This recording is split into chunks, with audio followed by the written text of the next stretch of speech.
그동안도 그랬고 오늘도 이렇게 뒤에서 들으면서는 제 머릿속에 계속 맴도는 건 왜 눈치를 보지 않지라는 표현이었습니다. 그러니까 지금 저 옆에 있는 박조 의원이 그렇게 동의한 적이 없습니다라고 바로 옆에서 얘기하는데도 다른 이야기를 하고 계시죠.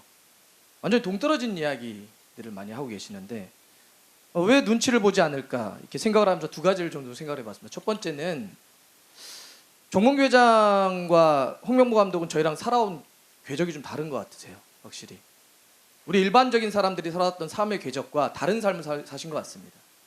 대기업의 가문의 자제로 태어나셨고 어렸을 때부터 최고의 엘리트로 살아오셨습니다. 우리 일반적으로 살아가는 사람들의 생각과는 다른 삶을 살아왔기 때문에 다른 생각을 하고 있구나. 그래서 우리들의 눈치를 보지 않는구나. 이런 생각을 좀 했고요. 두 번째는 왜 눈치를 보지 않지 이렇게 생각을 할 때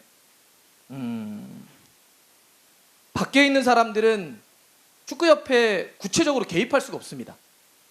공간을 허락하지 않죠. 즉 예를 들면 인사권 같은 데 전혀 우리는 개입할 수 없습니다. 아무리 국민들이 팬들이 경기장에서 정몽규 아웃, 홍명보 아웃을 외쳐도 협회 입장에서 이런 거죠. 그래서 어떻게 할 건데? 우리는 팬들은 국민들은 선거를 통해서 축구협회장을 뽑을 수 있는 선거인단에 들어갈 수가 없습니다. 예전 표현대로 하면 체육관 선거를 하는 거죠. 내 편 사람들만 체육관에 모아놓고 하면 되기 때문에 일반적인 팬들과 국민들의 눈치를 보지 않아도 됩니다. 또 하나 눈치를 보지 않는 건 왜 국민들이 선출한 국회의원님들의 눈치도 보지 않죠.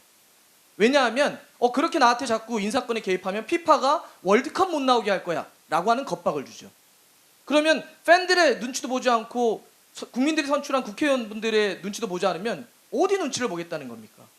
그러니까 이렇게 눈치를 보지 않기 때문에 이 많은 문제들이 문제라고 느끼질 않는 거예요. 우리랑 다른 삶을 살고 있는 거죠. 저는 이 구조와 이 닫혀져 있는 이 조직을 전 열어야 된다고 생각합니다. 위원장으로서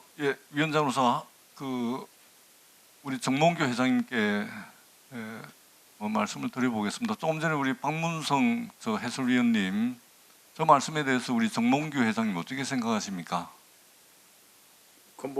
감독 선임에 관련해서 그 일련의 사태에 대해서 국민들에게 피로감을 드린 것에 대해서 송구롭게 생각합니다. 협회 행정에 있어서 미비한 점이 있다면 잘 보완 개선하도록 아니 그 말씀은 오늘 하루 종일 지금 하고 계시고 많은 국민들께서 지금 오늘 이 문체위 회의를 유튜브라든지 또 TV 생중계를 통해서 보고 계실 텐데 하루 종일 이제 같은 말씀을 하고 계시는데 조금 전에 우리 박문성 위원님께서 눈치를 보지 않는다. 그리고 왜 그럴까에 대해서 두 가지로 정리를 해주셨는데 그 부분에 대해서 어떻게 생각을 하십니까? 크린스만 감독 그 선임에 대해서 여러분들이 많이 말씀해 주셨는데 내가 잘 알아가지고 내가 정했다 이렇게 다들 알고 계신데 이런 게 저는 두 번밖에 만난 적이 잠깐 만난 적밖에 없는데 왜 내가 알았다고 이렇게 다들 온 국민이 다 아실까? 이건 왜 이렇게 정보가 잘못 유통이 됐을까? 이게 상당히 궁금합니다. 그리고 요새 여기 계신 박 의원님들도 박문성 해설위원께서도 유튜브를 하시지만 상당히 팔로우가 60만이고 어떻게 보면 신문 기사나 방송보다도 더 영향력이 많다고 생각을 합니다. 그리고 신문이나 방송 같은 경우에는 만약 잘못된 기사가 나오면 저희가 정정 보도를 언론 중재를 해서 정정 보도를 할 수 있고 그런 장치가 있습니다. 근데 SNS에서 뭐라고 그러는 거는 저희가 그거에 대해서 어떻게 할 수 있냐 마냐. 그러니까 우리 지금 정몽규 회장님 답변하고 제가 지금 원하는 답변하고는 자꾸 이렇게 미스매치가 좀 심하게 납니다. 네. 그러니까 말하자면 대한민국 축구의 역사는 현대가의 역사이고 대한민국 축구의 미래도 우리 현대가에 달려 있다. 그렇기 때문에 우리가 주역이고 우리가 할 수밖에 없다. 아니, 우리 외에는 아니, 저는 뭐 없다. 그렇게 이런 말씀- 뭐 특권 의식 네, 뭐 저는 이런 거 없습니까? 뭐 저는 전혀 그렇게 생각을 안 하고요. 뭐 하여튼 뭐 제가 할 수 있는 한 뭐 최대 한도로 뭐 축구협회나 축구발전 뭐 제가 뭐 능력이 모자라서 아니면 뭐 지식이 모자라 가지고 뭐 잘못하는 부분은 뭐 얼마든지 예. 뭐 계속 조금 전에 우리 박문수 의원님께서 하신 말씀이 아마 이 방송을 보고 계신 많은 국민들께서 공감하시는 부분들이 상당히 있을 것 같아서 제가 좀 위원장으로서 우리 정몽규 회장님 답변이 궁금해서 여쭤봤다라는 말씀을 드립니다. 오늘 들으면서 다시 한번 좀 느끼는 거는 정몽규 회장 체제가 끝나는 게 맞구나라고 하는 걸 다시 한번 좀 느꼈습니다. 그러니까 뭐가 문제인지도 문제의식이 없죠. 공감 능력도 없습니다. 풀어나갈 능력도 없는 거죠.